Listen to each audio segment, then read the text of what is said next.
जय श्री कृष्ण। श्रीमद्भागवत को अक्सर भगवद गीता समझ लिया जाता है, क्योंकि भगवद और भागवत दोनों शब्द एक जैसे ही सुनाई देते हैं। लेकिन इन दोनों में एक बहुत बड़ा अंतर पाया जाता है। दोनों ग्रंथ वेद व्यास द्वारा लिखे गए हैं।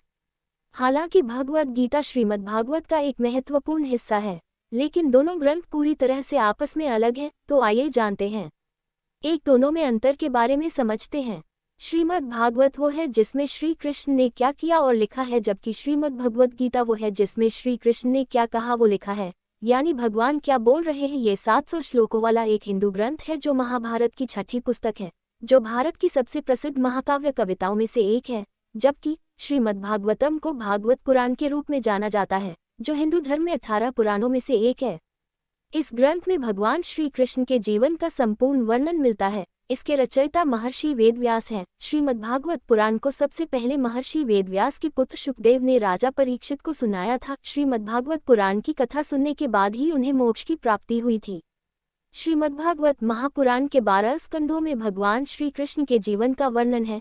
इसके श्लोकों की कुल संख्या 18,000 है। ये वैष्णवों का सबसे प्रमुख ग्रंथ है। इसमें भगवान श्री कृष्ण का वर्णन मिलता है।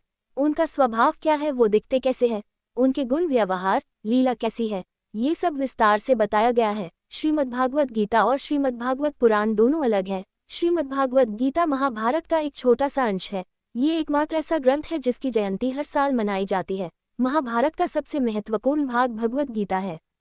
भगवद गीता महाभारत युद्ध शुरू होने से पहले युद्ध के मैदान में भगवान कृष्ण और अर्जुन के बीच एक अद्भुत संवाद है। भगवान श्री कृष्ण अर्जुन के सारथी बने।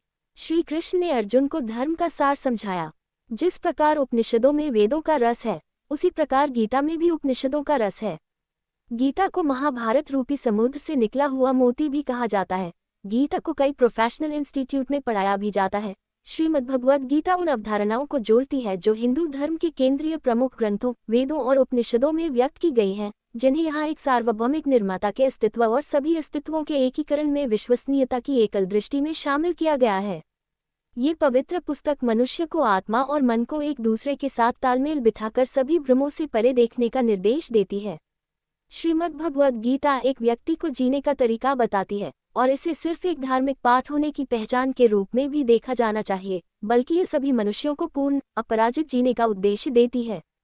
डिस्क्लाइमर: इस लेख में निहित जानकारी विभिन्न माध्यमों, ज्योतिषियों, पंचांग, मान्यताओं, प्रवचनों, धर्मग्रंथों, भगवद गीता से संग्रहित की गई है। इससे बीटी मोटिवेशनल का कोई लेना देना नहीं है।